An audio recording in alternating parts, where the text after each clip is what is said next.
حنفی انا بریلوی الحمدللہ۔ السلام علیکم ورحمۃ اللہ وبرکاتہ۔ الحمد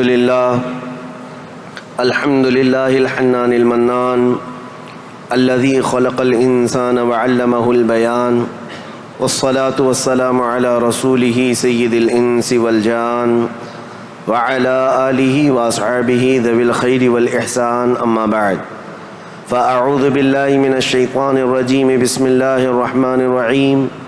ان الدین عند اللہ الاسلام، صدق اللہ مولانا العظیم۔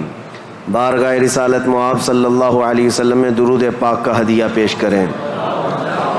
اللہم صلی علی سیدنا و مولانا محمد معدن الجود والکرم وآلہ واصحابہ الکرام وابنہ الکریم وبارک وسلم صلاة دائمة سرمدا ابدا۔ ایک عرب نے آدمی کا بول بالا کر دیا، خاک کے ذروں کو ہمدوش ثریا کر دیا۔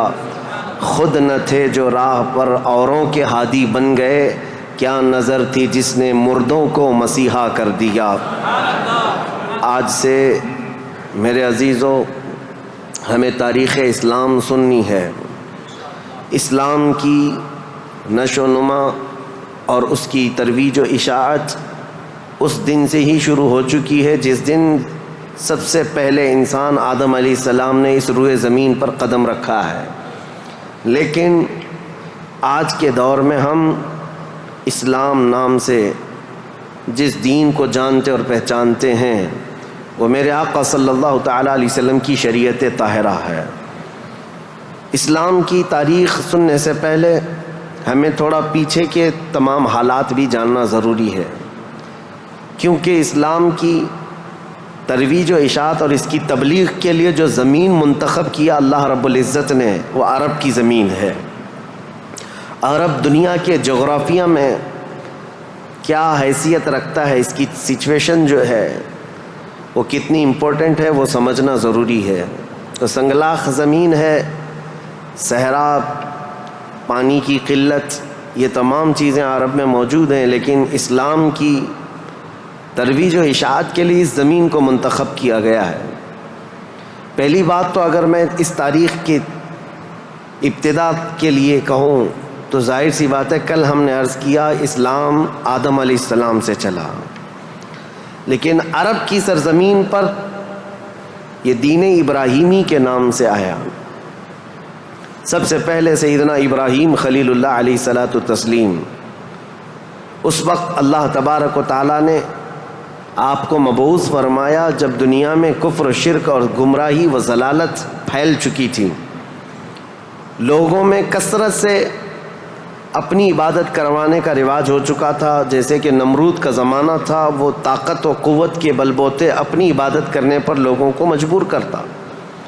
اس دور میں سیدنا ابراہیم علیہ السلام تشریف لائے عراق بابل کے شہر میں، عراق کا ایک شہر بابل میں، اور وہاں سے آپ نے نور ہدایت کو منور کیا، ایک خدائے واحد کی عبادت کی طرف لوگوں کو بلایا۔ آپ کی آبادی دشمن ہوئی، خاندان دشمن ہوا، بادشاہ دشمن ہوا، بدلے میں آپ کو آگ میں جھونک دیا گیا۔ آپ وہاں سے نکل کر مصر چلے گئے۔ مصر کی سرزمین کو آپ نے اپنا جائے قیام بنایا، وہیں پر رہنے لگے۔ آپ کی شادی حضرت سارہ سے ہوئی، اولاد نہیں تھی برسوں تک۔ پھر حضرت ابراہیم علیہ الصلاۃ والتسلیم کی مخالفت میں بہت سارے لوگ تھے، حکمران تھے، بادشاہ تھے۔ ایک وقت ایسا آیا کہ مصر کا ایک بادشاہ جو آپ کی مخالفت میں بہت زیادہ آگے تھا، لیکن اللہ تعالیٰ نے اس کے سینے کو نور ہدایت سے روشن کیا، پھر وہ آپ کی عزت و تکریم کیا۔ پھر اس بادشاہ نے اپنی بیٹی ہاجرہ کو ابراہیم علیہ السلام کے ساتھ بیاہ کر دیا۔ شروع سے میں تاریخ میں چل رہا ہوں، سب کو ذہن حاضر رکھنا ضروری ہے کہ حضرت ابراہیم علیہ السلام کو حضرت ہاجرہ دوسرے نکاح میں آئیں، یہ بادشاہ کی بیٹی تھیں، اور ہوا یہ کہ دو بیویاں ایک گھر میں رہیں، معاملات الگ ہو جاتے ہیں۔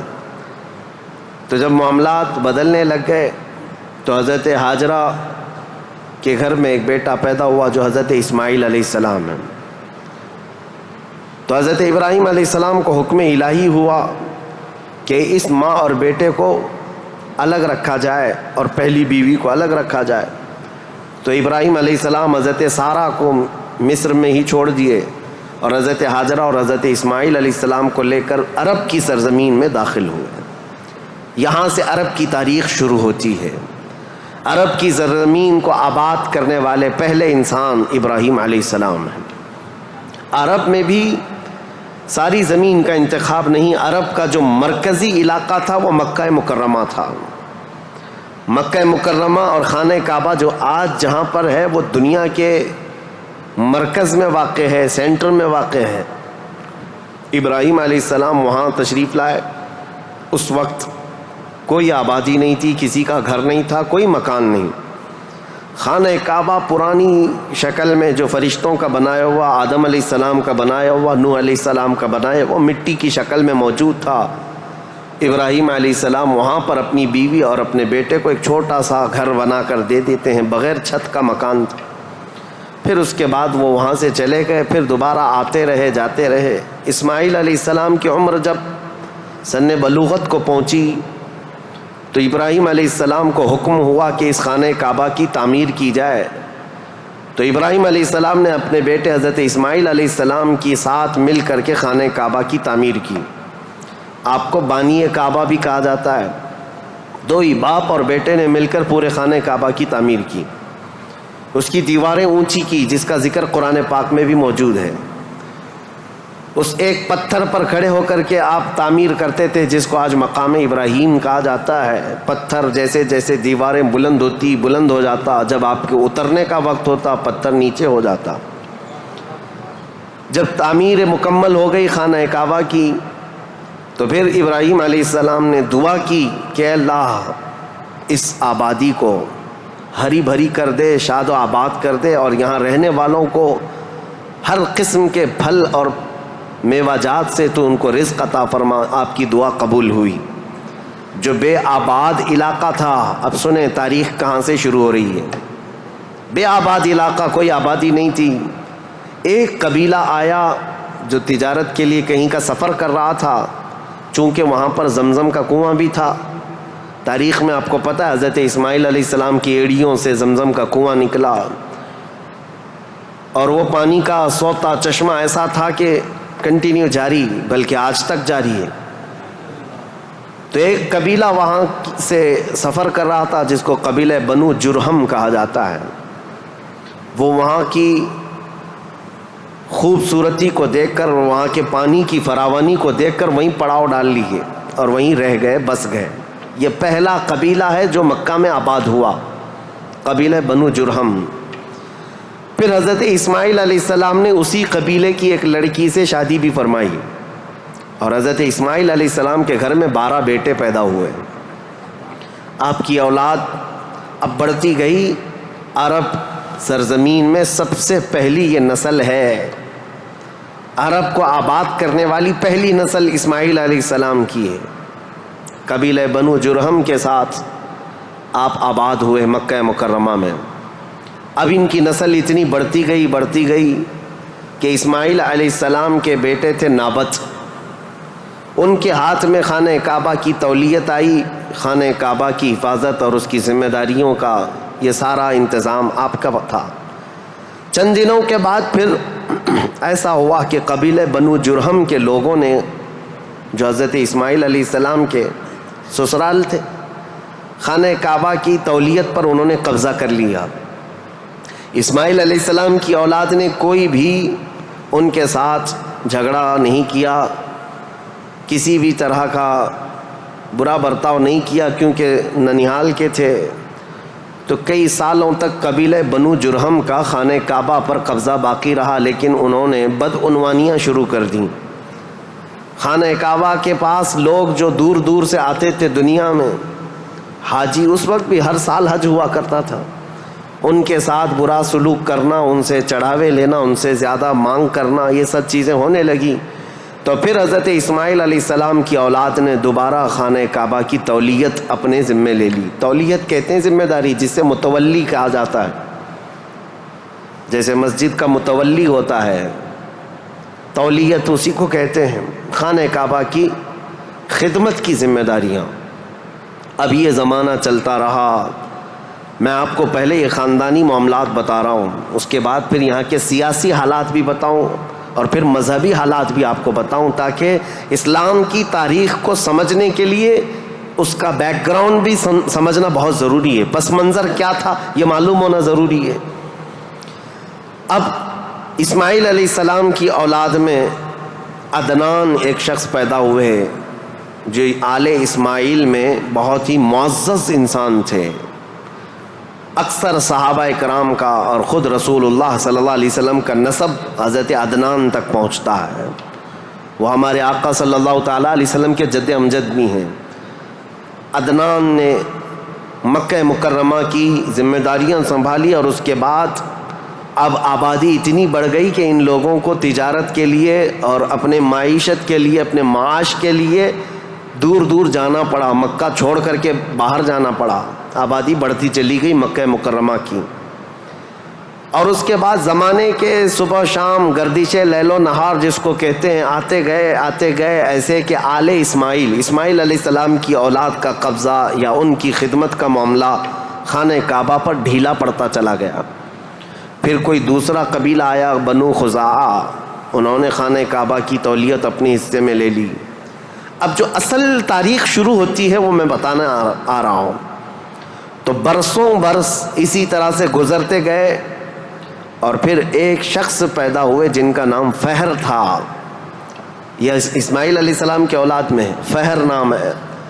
فہر کا ایک لقب تھا قریش, اور یہیں سے قریش خاندان کی ابتدا ہوتی ہے. قریش ان کا لقب تھا اور اصل نام تھا فہر بن غالب. تو حضرت فہر جو رسول اللہ صلی اللہ علیہ وسلم کے پردادا ہوتے ہیں یہ پیدا ہوئے اور ان کی اولاد ہوئی. اور اس کے بعد اب قریش خاندان کی ابتدا ہوئی, لیکن جگہ جگہ یہ لوگ منتشر ہو گئے. کچھ مکہ میں رہے, کچھ باہر رہے, لیکن خانہ کعبہ کی تولیت کی اور وہاں کا سارا قبضہ جو ہے بنو خزاعہ قبیلے کے ہاتھ میں تھا. پھر زمانہ بدلتا ہوا یہاں تک پہنچا کہ اسماعیل علیہ السلام کی اولاد میں یعنی قریش خاندان میں ایک شخص پیدا ہوئے جن کا نام قصی تھا. یہ تاریخ کے بہت اہم آدمی ہیں, بہت اہم ترین شخصیت ہے قصی. ساری سیاست عرب کی وہیں جا کر ختم ہوتی ہے. قصی ایک کلاب کے بیٹے تھے, لیکن ایسا ہوا کہ باپ کا انتقال جلدی ہو گیا. قصی جو ہے بنو عزرہ قبیلے میں ہی پرورش پائے اپنے ننیال میں. جوان ہوئے تو آپ کو بتایا گیا کہ تمہارا خاندان تو اسماعیل علیہ السلام کا خاندان ہے اور خانہ کعبہ کے وہ ذمہ دار رہے ہیں, متولی رہے ہیں. تو وہ اپنے ننیال کو چھوڑ کر کے جب مکہ آئے تو قصی یہ جوان تھے, بھرے جوان تھے. آتے ساتھ ان کے اندر وہ ہنر تھا, پیشانی میں وہ چمک تھی کہ جو دیکھتا دیکھتا رہ جاتا. ظاہر سی بات ہے وہ چمک کسی اور کی نہیں تھی, وہ نور مصطفیٰ کی تھی. قصی نے آتے ساتھ ہی لوگوں کو اپنی طرف مائل کر لیا. لوگ جوق در جوق قصی کے گرویدہ ہو گئے. پھر قصی نے سارے قریش کو جو ادھر ادھر منتشر تھے سب کو مکہ میں جمع کر دیا اور بنو خزاعہ قبیلے کے ہاتھ میں جو خانہ کعبہ کی تولیت تھی اس کو حاصل کر لیا. اب دوبارہ حاصل کرنے کے بعد اب تک مکہ مکرمہ میں یا خانہ کعبہ کی خدمت اور حرم میں جو معاملات چلتے تھے وہ یوں ہی چلتے تھے. جو ذمہ دار ہے اس نے جو دیکھ لیا وہ کر لیا. لیکن قصی نے باضابطہ ڈپارٹمنٹ بنائے, شعبے بنائے, حکومت کا اسٹیبلشمنٹ جس کا طرح ہوتا ہے پورا انہوں نے بنایا. انہوں نے ذمہ داریاں بانٹیں, سقایا, رفادہ, سدانہ, یہ سب نام رکھے گئے ہیں. یعنی انہوں نے شعبے ایسے بانٹ دیے, ڈپارٹمنٹ تبدیل کر دیے گئے کہ یعنی کئی قبیلوں کو جمع کیا مکہ میں اور کہا جب کبھی کہیں جانے کی ذمہ داری ہوگی, جھنڈا اٹھانے کی ذمہ داری, وہ ایک بہت اہم ذمہ داری ہوتی تھی, وہ ایک قبیلے کو سونپ دیا. اور ہر سال جو حاجی آتے ہیں مینا میں ان کو پانی پلانا اور کھانا کھلانا، اس کو سقایا کہا جاتا تھا، وہ ایک قبیلے کی ذمہ داری دے دی گئی۔ سقایا یہ ڈپارٹمنٹ پوری منسٹری ہو گئی۔ اور اس کے بعد رفادہ، یہ ایک ذمہ داری ہے، جو حاجی آیا کرتے ان کو پیسوں کی ضرورت ہوتی، کہیں دور دراز سے سفر سے آئے ہوتے ان کی مالی مدد کی ضرورت ہوتی، وہ ایک خاندان کے ہاتھ میں دے دیا گیا۔ یہ رفادہ ایک منسٹری کا نام ہے، وہ اس منسٹری کے ذمہ دار ایک قبیلے کو بنایا۔ پھر اس کے بعد سدانہ، خانہ کعبہ کی حفاظت، اس کے غلاف کو تبدیل کرنا، اس کی چابی کی ذمہ داری، اس کو کھولنا بند کرنا، اس کی صفائی کرنا، وہ بھی ایک قبیلے کے ذمے میں دے دیا۔ وہ باضابطہ ایک منسٹری بنائی گئی، ایک وزارت تھی، اور اس کے علاوہ تقریباً انہوں نے 26 منسٹریاں بنائی تھیں، شعبے بنائے تھے۔ کون؟ حضرت قصی۔ یہ دنیا میں سب سے پہلے اس طرح شعبے جات کو تقسیم کر کے، جیسے ایک جمہوری نظام ہوتا ہے، ایک ڈیموکریسی نظام ہوتا ہے، اس طرح سے آپ نے بنایا۔ اور حضرت قصی کی یہ مہارت تھی کہ پورے عرب میں آپ کا، بلکہ ہر جگہ آپ کا چرچا ہونے لگا۔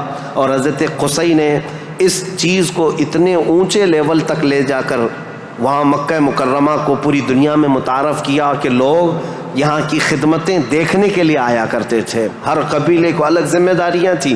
یہ تاریخ ہے۔ اس کے بعد قصی جلدی ہی انتقال کر گئے، حالانکہ ان کو زیادہ وقت نہیں ملا، ان کا زیادہ وقت نہیں تھا۔ ان کی شادی ہوئی، شادی ہونے کے بعد ان کے گھر جو بیٹے پیدا ہوئے ہیں وہ 2 بیٹے تھے، ایک عبد الدار اور ایک عبد مناف۔ قصی نے اپنی ساری ذمہ داریاں، اپنی جانشینی عبد مناف کو دے دیا۔ عبد مناف یہ بہت ہی پاکیزہ اخلاق کے انسان تھے اور لوگوں میں بہت ہی معزز تھے، مکرم تھے۔ عبد مناف کے ذمے میں جو کام آئے تھے وہ جس طرح ان کے باپ قصی نے بانٹے تھے۔ اس کے بعد عبد مناف کے بیٹے پیدا ہوئے جو عرب قبیلوں میں نہیں، قریش خاندان میں سب سے افضل انسان سمجھے جاتے تھے، وہ حضرت ہاشم ہیں۔ ہاشم، ان کا لقب ہاشم اس لیے تھا کہ یہ اتنے فیاض تھے، اتنے سخی تھے کہ اپنا مال کا اکثر حصہ پورا حاجیوں کو کھلانے میں تقسیم کرتے تھے۔ ایک بار عرب میں قحط پڑ گیا تھا، لوگ بھوکے تھے اور لوگوں کے پاس مال و دولت کی کمی بہت زیادہ آ گئی، تو حضرت ہاشم نے سال بھر روٹیوں کے ٹکڑے کر کے ان کو شوربے میں ڈبو کر لوگوں کو پیٹ بھر کر کھلاتے تھے، اس لیے آپ کا لقب ہاشم ہوا۔ ہاشم اس ذمہ داری کو اس طرح سے سنبھالتے ہیں کہ خانہ کعبہ کی تولیت وغیرہ عبد الدار کے پاس تھی۔ سقایا، رفادہ، جس کو میں ابھی نام دے کر کے جو منسٹریاں بتایا کہ یہ الگ الگ قبیلوں کے ذمے تھی، تو عبد الدار جو ایک ان کے پردادا کے ہی خاندان میں لوگ تھے، انہوں نے بدعنوانیاں شروع کی تھیں، ٹیکس لگایا، حاجیوں سے پیسہ لیا، یہ تمام چیزیں ہونے کی وجہ سے حضرت ہاشم نے وہ ذمہ داریاں بھی اپنے ہاتھ میں لے لیں۔ اب قریش خاندان میں حضرت ہاشم کے پاس جو ذمہ داریاں تھیں وہ یہ تھیں کہ آپ رفادہ یعنی حاجیوں کو مالی مدد دینے کے بھی آپ ہی ذمہ دار تھے، سقایا مینا میں حاجیوں کو پانی پلانے کے ذمہ دار بھی آپ ہی تھے، اور سدانہ خانہ کعبہ کی چابی اور کلید بردار جو کہتے ہیں وہ بھی ذمہ داریاں آپ نے لے لی تھی۔ اتنا ہی نہیں، ندوہ ایک وہاں کی ایسی بیٹھک کا نام ہے جو عدالت بھی ہے، پارلیمنٹ بھی ہے، مشورے کی جگہ ہے، جہاں سب کے فیصلے کیے جاتے تھے، وہ بھی حضرت ہاشم کے ذمے میں تھی۔ حضرت ہاشم، ان کا بھی معاملہ ایسا ہوا کہ انہوں نے شادی فرمائی اور ان کے ہاں ایک ہی بیٹا پیدا ہوا جن کا نام شیبہ تھا۔ حضرت ہاشم کے گھر ایک بیٹا پیدا ہوا شیبہ، اور اس کے بعد حضرت ہاشم کا انتقال ہو گیا۔ شیبہ بچپن میں ہی اپنے باپ سے محروم ہوئے، اور ان کے چچا تھے مطلب جن کا نام تھا، ہاشم کے بھائی، سگے بھائی تھے۔ مطلب نے یہ شیبہ کو گود لے لیا اور پرورش کی، اور اتنی اچھی پرورش کی کہ لوگ جو ہے شیبہ کو ان کے اصلی نام کی بجائے مطلب کا غلام یا مطلب کا بیٹا کہتے ہوئے عبد المطلب ہی کہنے لگ گئے۔ یہ عبد المطلب میرے آقا صلی اللہ تعالیٰ علیہ وسلم کے سگے دادا ہیں، عبد المطلب، ان کا اصل نام شیبہ ہے۔ اب یہ خانہ کعبہ کی تولیت کی ذمہ داری سب سے لمبے عرصے تک سنبھالنے والے یہی ہیں، کافی لمبا ٹائم ان کو ملا، عبد المطلب کے زمانے میں ہی وہ اصحاب فیل کا واقعہ پیش آیا جو ابرہہ بادشاہ خانہ کعبہ کو ڈھانے آیا تھا، یہ حضرت عبد المطلب کے زمانے میں پیش آیا۔ حضرت عبد المطلب کے بھی تقریباً کافی اولاد ہوئیں، بیٹے ہوئے 12 کے قریب ان کی بھی اولاد ہوئیں۔ آپ نے ایک منت مانی تھی کہ اگر میں اپنے سارے بچوں کو جوانی کے حالت میں دیکھ لوں تو ان میں سے ایک بیٹا اللہ کی راہ میں قربان کر دوں گا۔ جب سارے بچے آپ کے جوان ہو گئے تو حضرت عبد المطلب خانہ کعبہ کے پاس گئے اور اس کے بعد آپ نے قرعہ اندازی کی اپنے بیٹوں کے نام نکال کر کے کہ کس بیٹے کا نام نکلے گا جس کو قربان کیا جائے۔ تو آپ نے جب قرعہ اندازی کی تو آپ کے چھوٹے بیٹے حضرت عبداللہ کا نام نکلا، قربانی کے لیے حضرت عبداللہ کا نام نکلا۔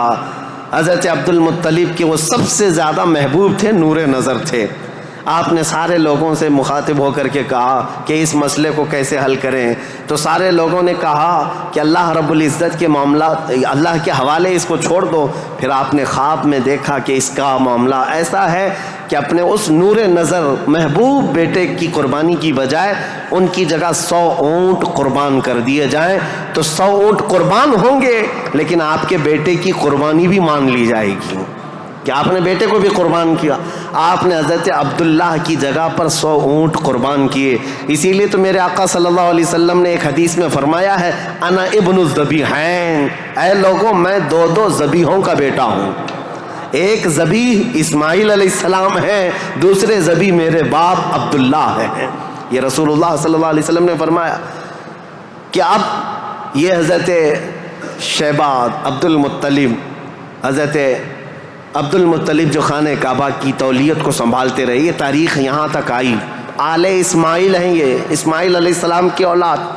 تاریخ کو میں نے شروع کیا تھا حضرت ابراہیم علیہ السلام سے، پھر اب حضرت عبد المطلب رضی اللہ تعالیٰ عنہ خانہ کعبہ کی تولیت سنبھالتے رہے، اور اس کے بعد اپنے سارے بیٹوں کی شادیاں کیں۔ ان میں اپنے چھوٹے بیٹے حضرت عبداللہ کی شادی آپ نے کہ ایک قبیلہ جو مدینہ طیبہ میں آباد تھا وہب بن عبد مناف کا، ان کی بیٹی حضرت آمنہ سے کی، جو سب سے معزز قبیلے کی خاتون تھیں، پاکیزہ تھیں، طیبہ تھیں، طاہرہ تھیں۔ رسول پاک صلی اللہ تعالیٰ علیہ وسلم کے والد ماجد عبداللہ نے حضرت آمنہ سے شادی کی۔ یہ شادی بھی بڑی مشہور شادی ہوئی کیونکہ حضرت عبداللہ کو کئی عورتیں دیکھتی تھیں اور شادی کی خواہش رکھتی تھیں۔ مکہ میں کئی لوگوں نے پیغامات دیے تھے، اور اس کے بعد جب حضرت آمنہ سے انہوں نے شادی کی تو ایک خاتون ہے جو حضرت عبداللہ کی شادی کے لیے بہت کوشش میں لگی تھی، انہوں نے حضرت عبداللہ کو دیکھا اور اس کے بعد کہا شادی کے بعد تمہاری پیشانی پر کوئی چیز چمکتی تھی وہ اب نظر نہیں آتی ہے، پہلے میں دیکھا کرتی تھی، جس پر میں گرویدہ تھی میرے عزیزوں وہ چمک اور وہ نور کوئی اور نہیں، میرے مصطفیٰ کا نور نبوت تھا جو آدم علیہ السلام سے چلتا ہوا آیا ہے اور ان کے باپ حضرت عبداللہ تک آیا۔ پھر حضرت عبداللہ حضرت آمنہ سے نکاح کر کے رہ رہے تھے، اور تجارت کی غرض سے آپ حضرت عبداللہ ملک شام کی طرف جا رہے تھے۔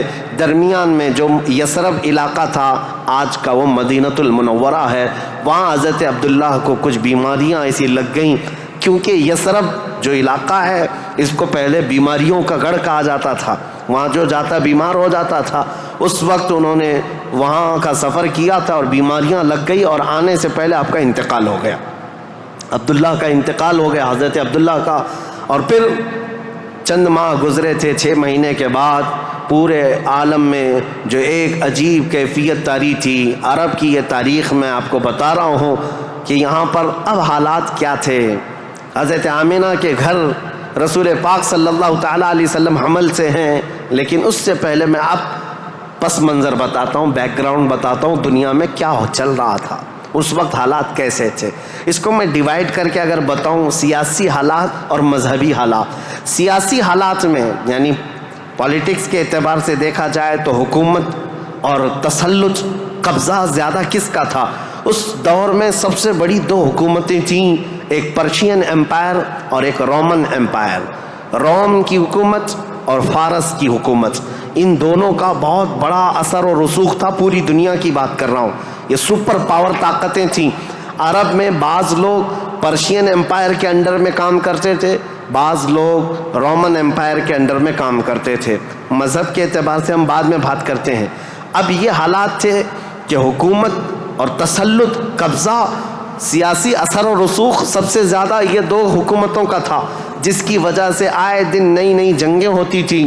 رومن امپائر یہ چاہتی تھی کہ دنیا پورا قبضہ کر لیں، پرشین امپائر یہ چاہتے تھے کہ پوری دنیا ہم قبضہ کر لیں. اس آڑ میں دو سپر پاور کے ٹکراؤ میں پوری دنیا میں جنگیں روز روز چلتی رہتی تھیں. یہ حالات تھے سیاسی. عرب لوگوں کی خود کی کوئی حکومت نہیں تھی، ان کی خود کی کوئی حکومت نہیں تھی، لیکن وہی مکہ مکرمہ سے جو ان کے خاندانی حالات کی سرداری چلتی تھی بس. لیکن دنیاوی حکومت کے اعتبار سے یہ لوگ پرشین امپائر کے انڈر میں کام کرتے تھے یا پھر رومن امپائر کے انڈر میں کام کرتے تھے. یہ دو طرح کی حکومتیں چل رہی تھیں. اب مذہبی حالات کے اعتبار سے دیکھا جائے تو میں 4 حصوں میں تقسیم کرتا ہوں پوری دنیا کو. 4 حصوں میں فارس، جس کو آج پرشیا کہیں آپ، ایران جو آج کے دور کا ہے، اس کی سرحدیں اور بھی بڑی تھیں، بلند تھیں. پرشیا یا جس کو اس وقت پرشین امپائر کہا جاتا ہے. مذہبی حالات کیا تھے ان کے؟ مذہبی حالات اتنے خطرناک تھے کہ ان کے ہاں شروع سے کبھی ایک خدا کا تصور آیا ہی نہیں. یہ شرک میں ہی مبتلا رہی قوم ہے. ہمیشہ بتوں کی، ہمیشہ آگ کی پرستش کرنے میں سب سے زیادہ مشہور قوم ہے یہ پرشیا کے لوگ، یعنی فارس کے لوگ. آگ کی پوجا میں ان کا کوئی نام ثانی نہیں تھا. 1000 سال تک ایک آگ کو بجھنے نہیں دیتے تھے لوگ. اس طرح کئی بت کدے تھے، کئی آتش کدے تھے.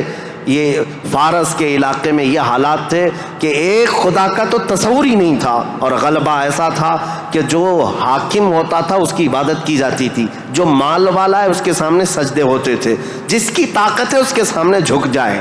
یہ حالات پرشیا کے تھے. اور روما کے حالات کیا تھے؟ جو رومن امپائر ہے روم، یہاں پر عیسائی زیادہ طور پر آباد، اس زمانے میں بھی تھے، پہلے سے بھی، کیونکہ عیسیٰ علیہ السلام کے بعد ان کے حواریوں کے ذریعے سے جو دین پھیلا وہ روما میں زیادہ تھا. جو آج کا اٹلی ہے، یونان ہے اور جورجیا وغیرہ کے علاقے، آج یہ سب رومن امپائر کے انڈر میں تھے اور یہاں عیسائی زیادہ تھے. لیکن ایسے عیسائی کہ اصل عیسائی دین کو انہوں نے مسخ کر دیا تھا، ختم کر دیا تھا. جو دین الہی تھا، اللہ کا دین تھا، عیسیٰ علیہ السلام جو لائے تھے، اس کو انہوں نے اتنا خلط ملط کر دیا تھا کہ عیسیٰ علیہ السلام کے جگہ جگہ مجسمے، اسٹیچو بنائے ہوئے تھے. مریم علیہ السلام، سیدہ مریم رضی اللہ تعالیٰ عنہا کو انہوں نے ساتھ میں پوجنا شروع کر دیا. تثلیث کا عقیدہ، ٹرائنیٹی جس کو یہ کہتے ہیں، 3 خداؤں کا تصور ان کے گھر میں رواج پا گیا تھا. پورے روما میں یہی تھا. ایک خدا کی عبادت یہاں بھی ختم تھی. 2 بڑی طاقتوں کے انڈر میں شرک اور بت پرستی اور کفر بہت سر چڑھ کر بول رہا تھا. یہاں اللہ کو پہچاننے والے اور اللہ کی عبادت کرنے والے تقریباً ناپید ہو چکے تھے. عیسیٰ علیہ السلام کی جو آپ کا عروج ہوا آسمانوں پر، آپ کو اللہ تعالیٰ نے آسمانوں پر جو اٹھایا، وہ زمانہ بیت کر کے بھی 570 سال گزر رہے تھے.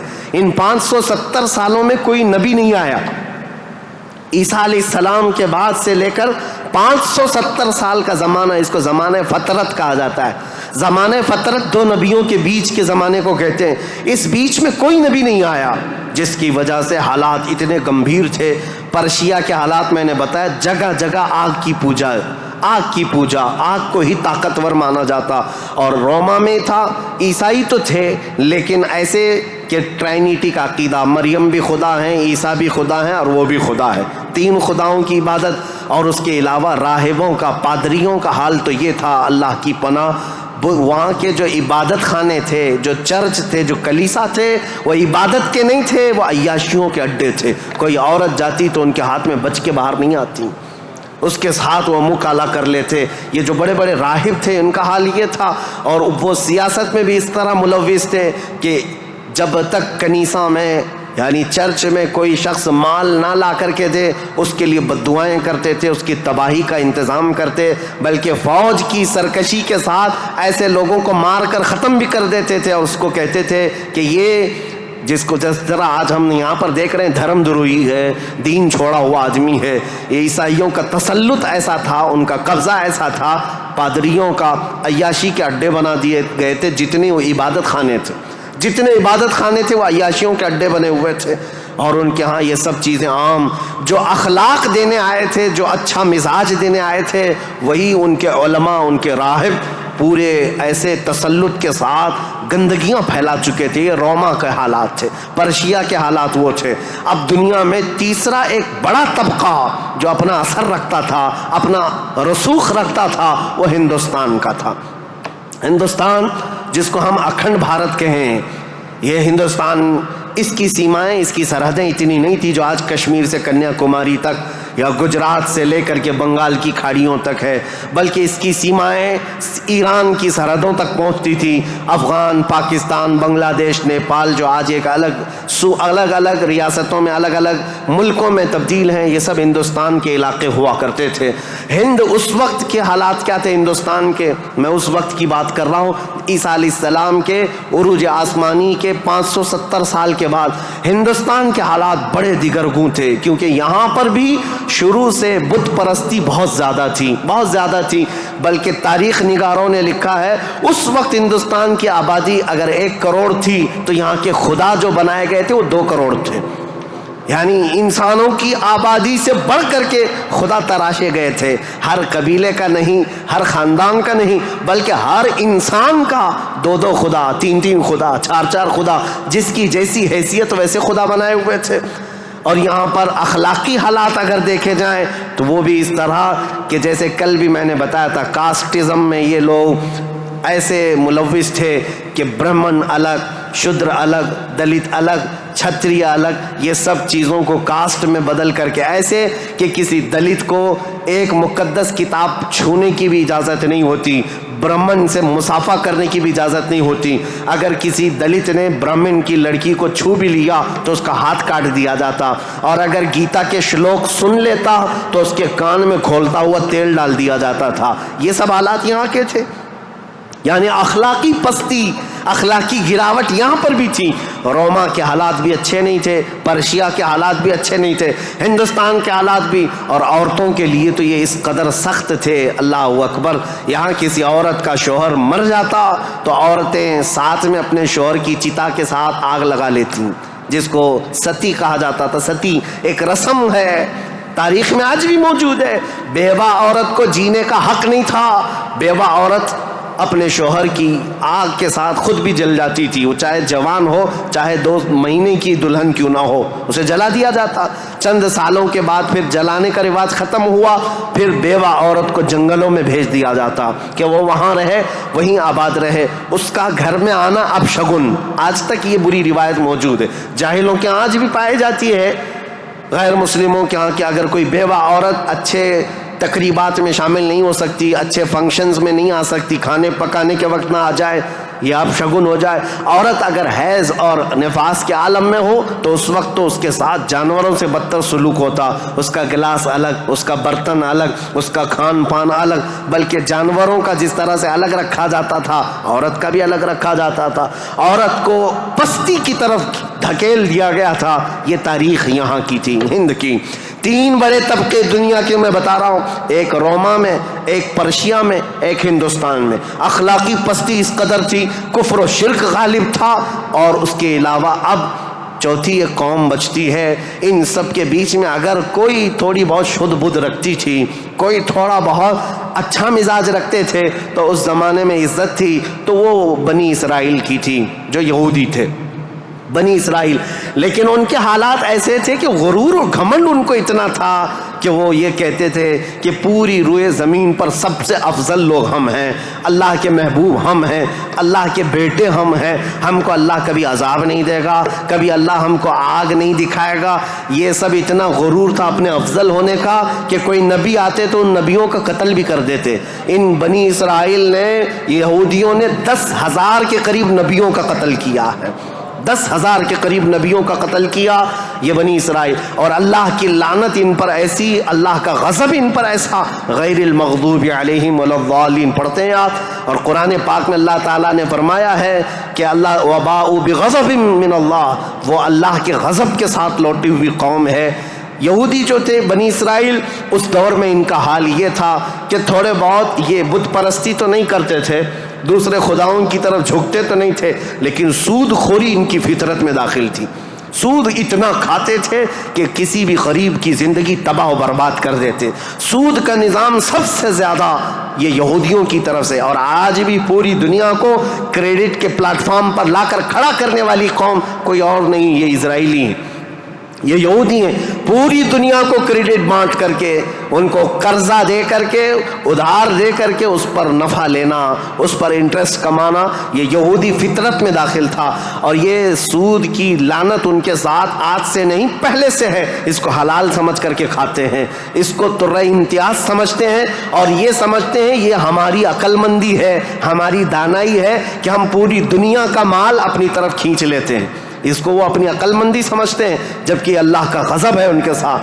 یہ چوتھی قوم تھی جو برائیوں میں ملوث تھی، سود خوری میں ملوث تھی، نبیوں کا قتل، بلکہ کتابوں کو یوں پھینک دیتے. اگر ان کے مزاج کے مطابق کوئی مسئلہ نہیں ملتا تو پھینک دیتے اور کہتے یہ کتاب اللہ کی ہے نہیں. تورات کو نہیں مانتے، تلمود کو نہیں مانتے، جس کو آج اولڈ ٹیسٹمنٹ کہا جاتا ہے، یا بائبل کو نیو ٹیسٹمنٹ جو انجیل ہوا کرتی، ان کتابوں کو پھینک دیتے. ان کے مزاج کے مطابق اگر آیتیں ملتی تو ٹھیک ہے، نہیں تو پھینک دیتے. یہ چوتھی قوم تھی. اب دنیا کی یہ حالات تھے، دنیا میں یہ حالات جہاں جہاں دیکھیں عورتوں کا استحصال یا پھر زنا، شراب نوشی، یہ سب عروج پر تھے.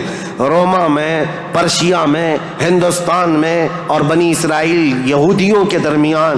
اب جو پانچویں قوم الگ بنتی ہے وہ عرب کی سرزمین پر تھی. عرب لوگ تھے، عرب جو آل اسماعیل ہیں، اسماعیل علیہ السلام کی اولاد. یہ آئے تھے اللہ تعالیٰ کے منتخب زمین پر، لیکن کثرت سے ان کے ہاں بھی برائیاں گھر کر گئی تھیں.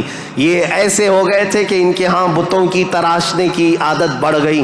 انہوں نے اپنے ہاتھوں سے خدا بنا لیے تھے. خانہ کعبہ جو مرکز تھا وحدانیت کا، اس خانہ کعبہ کے اندر بھی انہوں نے بت رکھ دیے تھے. اور خانہ کعبہ کی چھت پر ایک بت ہوا کرتا تھا جس کا نام حبل تھا، ایک بت تھا جس کا نام عزا تھا. اس کی پوجا کرنا تو حج کے ارکان میں شامل کر دیا تھا، حج کے ارکان میں تھا عزا کی پوجا کرنا.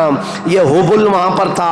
لات ایک بت کا نام تھا، عزا تھا، منات تھا. یہ سب بتوں کے نام ہیں جو انہوں نے کوئی صفا مروا پر رکھ دیے تھے، کچھ کو خانہ کعبہ کی چھت پر رکھا تھا، کچھ کو دروازے کے اندر رکھا تھا. طواف کرتے تھے ان بتوں کے سامنے آ کر کے، ننگے طواف کرتے تھے، بغیر کپڑے کے خانہ کعبہ کا طواف کرتے، ایک ہاتھ آگے اور ایک ہاتھ پیچھے رکھ کر کے، مرد ہو کہ عورتیں ہو، اس طرح سے وہ خانہ کعبہ کا طواف کرتے. یہ برائیاں ان کے ہاں بہت اخلاقی پستی میں گرتے چلے آئے. اور اس کے بعد یہ بت پرستی اتنے عروج پر ہو گئی، اتنے عروج پر ہو گئی کہ یہ اپنے خداؤں کے چڑھاوے اتنے چڑھاتے تھے. دور دراز سے لوگ آتے تھے تو سال میں ایک مرتبہ ان خداؤں کے نام پر انسانوں کی بلی بھی چڑھتی تھی. کوئی جوان منتخب کر لیا جاتا اور وہ خوشی سے تیار ہوتا، اپنی گردن اس کی رکھ دی جاتی، مینا کی وادی میں اس کو ذبح کر دیا جاتا، کاٹ کر کے اس کا خون بتوں کو لگا دیا جاتا. اور یہ کہتے کہ ہم مقرب ہو رہے ہیں، ہم مکرم ہو رہے ہیں، ہم عزت والے ہو رہے ہیں. یہ تمام چیزیں تھیں. اور اس کے علاوہ ان کے ہاں شراب بہت زیادہ عام تھی. چوری کرنے والے کچھ قبیلے خاص تھے عرب میں، اور ان کا پیشہ ہی تھا راستے پر رکنا اور جاتے آتے قافلوں کو ڈاکہ زنی کرنا اور مال لوٹنا. اور اس کے علاوہ عورتوں کے لیے ان کے ہاں بھی اچھے حالات نہیں تھے. عورتوں کو تو مشین سمجھتے تھے. شادی کا کوئی ایک سسٹم نہیں تھا. کوئی مرد چاہے تو 100 رکھ لے، کوئی 50 رکھ لے، کوئی 60 رکھ لے. نہ شادی کا کوئی سسٹم ہے، جتنی عورتیں چاہے وہ رکھ سکتا تھا. اور پھر اس کے علاوہ عورتوں کے ساتھ سارا سلوک تو تھا ہی، لیکن وہ ایسے بدبخت تھے کہ بیٹی کے پیدا ہونے پر ناک بھون سکیڑتے تھے. بلکہ کئی ایسے عرب قبیلے تھے جو بیٹی کے پیدا ہوتے ہی اس کی گردن مروڑ کر کے اس کو زندہ دفن کر دیتے تھے. یہ عرب کی سرزمین پر پائے جانے والی چیزیں. شراب کو 60 سال 70 سال پرانی شراب جمع کر کے پینے کو فخر محسوس کرتے. اور جوا ایسے کھیلتے تھے، ایسے کھیلتے، حرم کی سرزمین پر جوا کھیلتے. اور بازی میں کیا کیا لگاتے. بازی میں صرف پیسہ نہیں لگاتے، اپنی عورتیں بھی بازی میں ہار دیتے تھے. کوئی جوے میں کسی کی عورت جیت لیتا، کسی کی بیٹی جیت لیتا، کوئی کسی کی بہن جیت کر کے آتا. یہ قمار بازی، یہ جوا بازی اس قدر عام تھی. میں نے دنیا کے یہ سطحی حالات مختصر انداز میں آپ کے سامنے رکھے. سیاسی حالات میں اثر و رسوخ 2 طاقتوں کا تھا، پرشین امپائر اور رومن امپائر. مذہبی حالات میں الگ الگ تھے. ہندوستان کے حالات کیا تھے اور پرشیا کے، روما کے، اسرائیل اس وقت تھا نہیں، اگرچہ بیت المقدس ان کے ہاتھ میں نہیں تھا، لیکن یہ جگہ جگہ بکھرے ہوئے لوگ تھے یہودی، ان کے حالات بھی اچھے نہیں تھے. عربوں کے حالات بھی اچھے نہیں تھے. یہ اس قدر کفر و شرک کے مینارے بلند تھے. اللہ کہنے والی قوم پوری دنیا میں ڈھونڈنے پر بھی کہیں نہیں تھی. ایک خدا کی عبادت کرنے والی مجموعی طور پر کوئی قوم آباد نہیں تھی. ایک قائد کے اندر، ایک امام کے پیچھے چلنے والی قوم کہیں نہیں تھی. ہر ایک نے اپنے خدا بنائے. کچھ لیڈروں کی پوجا، کچھ حکمرانوں کی عبادت. کچھ جگہ پر ایسے حالات ہندوستان میں تھے کہ اپنے ہی آلہ تناسل کی پوجا کر دیں، عورتوں کی شرمگاہوں کی پوجا، مردوں کی شرمگاہوں کی پوجا جو آج تک چلی آ رہی ہے. یہ اس قدر گرے ہوئے حالات تھے کہ چوہے سے لے کر بلی تک، بلی سے لے کر سانپ بچھو تک کوئی خدا ہونے سے بچ نہیں سکا ان کے ہاتھوں میں. سب خدا بنا لیے. ان کثیر گمراہیوں کے حالات میں بتاؤ میرے عزیزو، مشیت ایزدی کو جلال آ ہی گیا. رب ذوالجلال کے رحمت میں جوش تلاطم آ ہی گیا. جب حالات اس قدر دیگرگو خراب تھے تو پھر رب ذوالجلال نے اس زمانے فطرت کو ختم کرتے ہوئے عیسیٰ علیہ السلام سے جو زمانہ چل رہا تھا 570 سال گزر گئے، اللہ نے کوئی نبی نہیں بھیجا.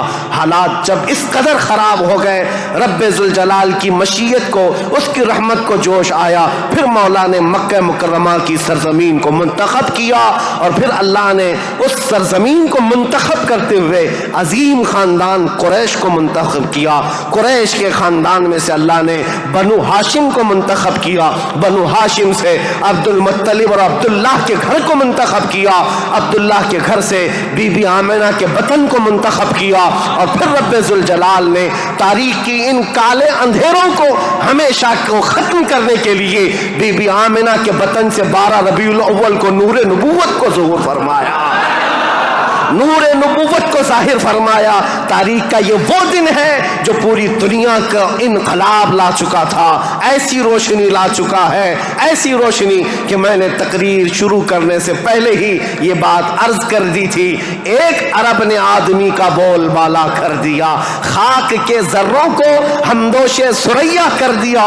خود نہ تھے جو راہ پر اوروں کے ہادی بن گئے، کیا نظر تھی کہ جس نے مردوں کو مسیحا کر دیا. یہ سارا نور نبوت کا کمال ہے. یہاں سے تاریخ اسلام کی اب باضابطہ شروعات.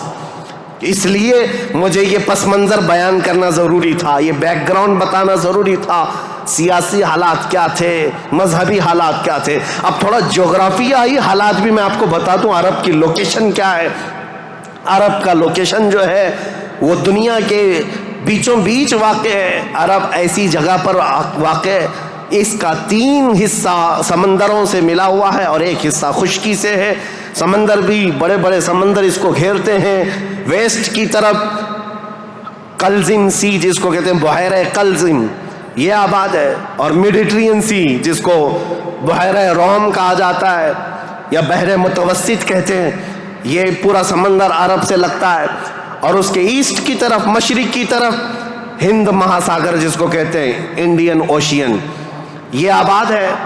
اور اس کے علاوہ اس کے جنوب کی طرف بھی انڈین اوشین ہے. یہ سمندر پورا گھیرا ہوا ہے عرب. اور جو شمال کا حصہ ہے، جو خشکی ہے، یہ ملک شام، یمن اور عدن یعنی اردن تک پھیلا ہوا اس کا حصہ ہے. اب اس کی جغرافیائی حالت یہ تھی کہ عرب کے اندر کثرت سے زمین پہاڑیاں رکھتی ہے آج بھی. اگرچہ مکہ میں انہوں نے کھود کھود کر پہاڑیوں کو ختم کیا ہے، لیکن آپ کو ایک سروے کے مطابق میں بتاؤں، آج کے فی الواقع عرب شریف کے اندر 20 لاکھ پہاڑیاں ہیں. 20 لاکھ پہاڑیاں، سلسلہ ہے پہاڑیوں کا. پوری زمین سنگلاخ ہے. پہاڑیاں ایسی نہیں کہ نرم و نازک پہاڑیاں جس پر میوہ اگتے ہوں، بڑے بڑے درخت اگتے ہوں، نہیں، پتھروں کی پہاڑیاں ہیں، کالے کالے پتھر. بعض پہاڑیاں تو ایسی ہیں جو آتش فشاں ہیں، یعنی جو شعلے اگلتی ہیں، آگ اگلتی ہوئے پہاڑیاں موجود ہیں. عرب کی سرزمین ان پہاڑیوں سے بھری ہوئی.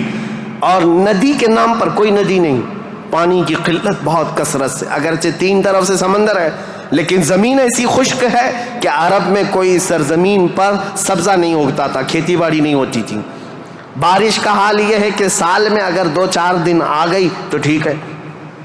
ہمارے ہاں تو باضابطہ موسم چل رہا ہے، وہاں موسم آیا ہی نہیں کرتا، کبھی بوندا باندی ہو گئی. یہ برسوں سے ہے. عرب کی سرزمین خشک ہے اور ہوا اور وہاں کی فضا کے اعتبار سے نہایت ہی گرم مانی جاتی ہے. آج اس سال ہم لوگوں نے حج کی سعادت جو حاصل کی، عرفات کے میدان میں 48 ڈگری چل رہی تھی گرمی.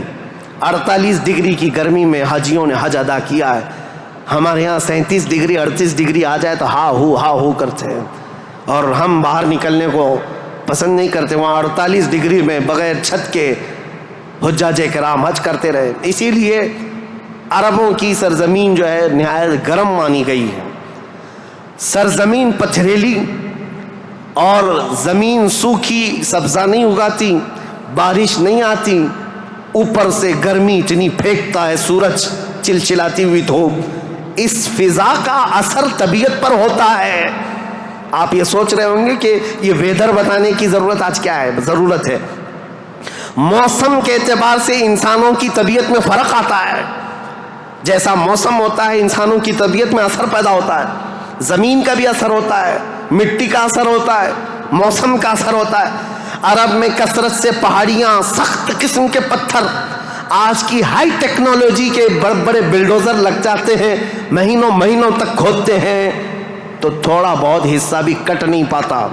ہم تو تقریباً 10 سال سے ایک پہاڑ کو کھودتے ہوئے دیکھ رہے ہیں، ابھی بھی عرب میں وہ کھود ہی رہے ہیں بلڈوزر. جبکہ ان لوگوں کے ہاں ٹیکنالوجی ہمارے ہاں کی طرح کی نہیں ہے. روڈ بنانا ہے تو رات کے وقت آپ گزر رہے ہوں 1 کلومیٹر روڈ، صبح فجر میں دیکھیں تو تیار رہتا ہے، اتنے فاسٹ. لیکن پہاڑیوں کو کھودنے کے لیے آج کے ہائی ٹیکنالوجی کے دور میں بھی وہ پہاڑیوں کو ہلا نہیں پاتے.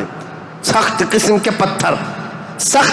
پتھر، زمین سبزہ نہیں اگاتی، بارش نہیں آتی، موسم برساتا نہیں، سورج جھلسا دینے والی گرمی پھینکتا ہے. یہ سب کا اثر طبیعتوں پر بھی ہوتا ہے. اس کی وجہ سے عربوں کی طبیعت میں خشکیاں، چڑچڑاہٹ، ضدی پن، تکبر، غرور، یہ سب چیزیں تھیں. عرب جلدی کسی چیز کو ایکسیپٹ نہیں کرتے. اور اب میں آپ کو یہ بھی بتا دوں کہ عرب کو عرب کہتے کس لیے تھے. عرب یہ نام کیوں پڑا تھا اس کا؟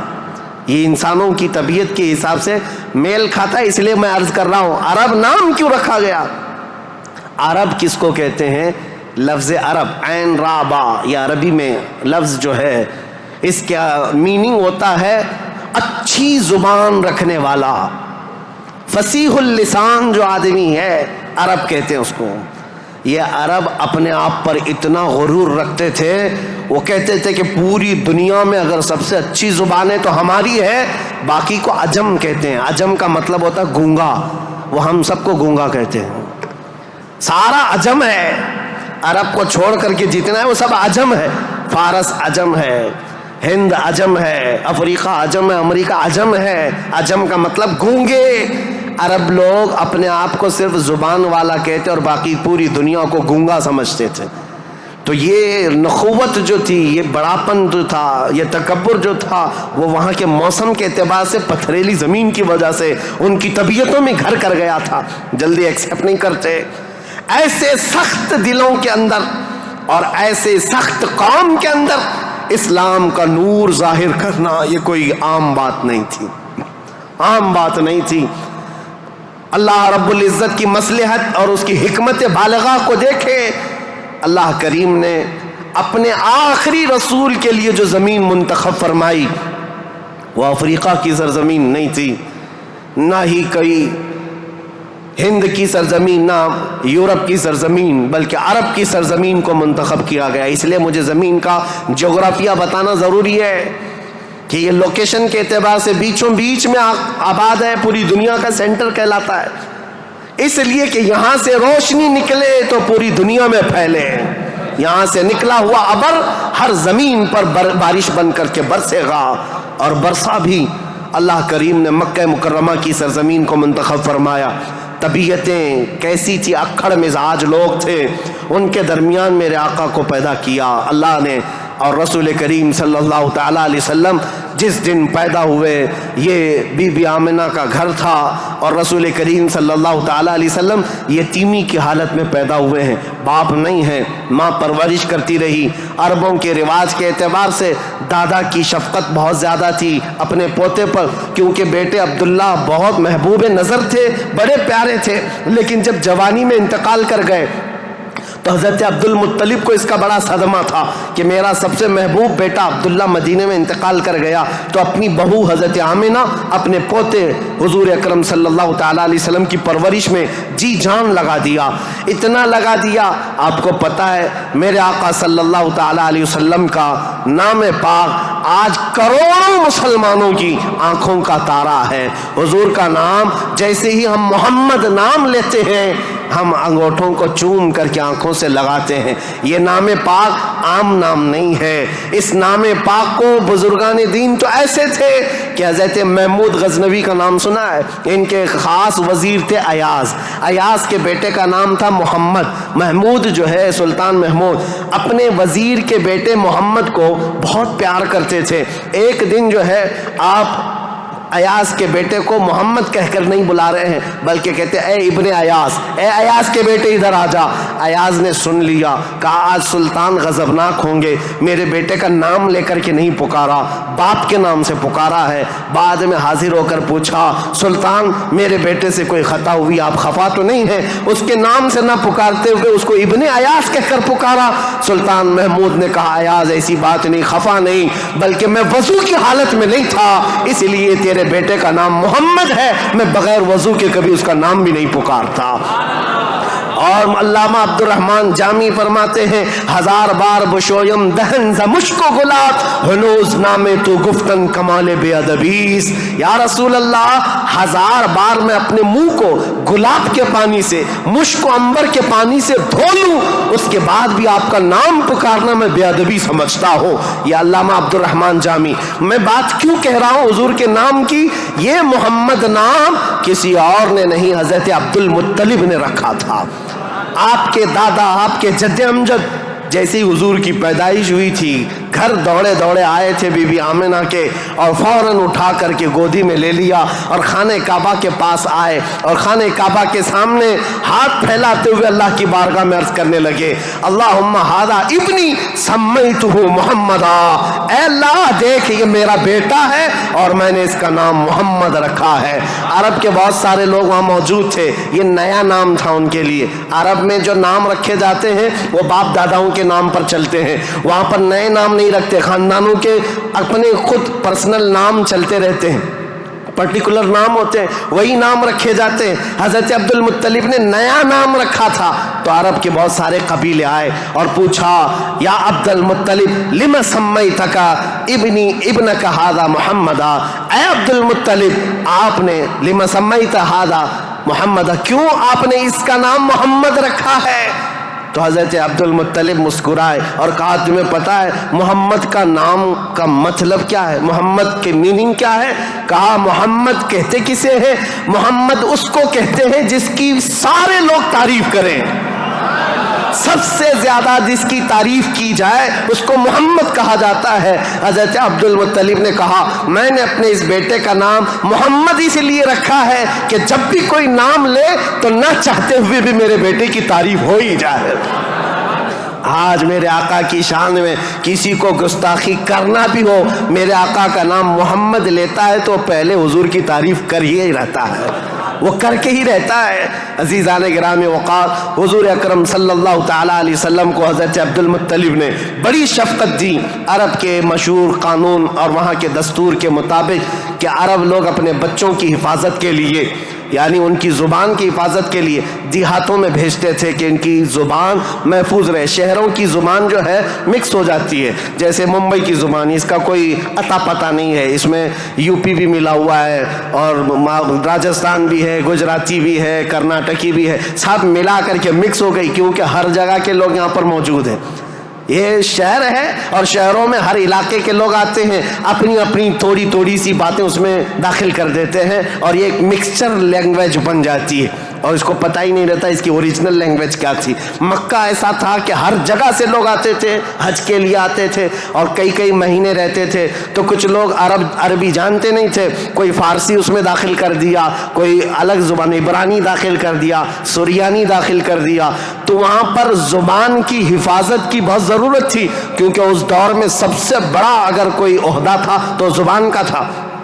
زبان جس کی اچھی ہو وہ عرب میں سب سے زیادہ عزت والا تھا. تو اس کے لیے مائیں اپنے بچوں کی زبان کی حفاظت کے لیے بچپن میں ان کی پرورش مکہ میں نہیں کرتی تھی, باہر بھیجتی تھی. اس رواج کے چلتے ہوئے 6 مہینے کے بعد حضور صلی اللہ تعالیٰ علیہ وسلم 6 مہینے حضرت آمنہ کی گود میں تھے.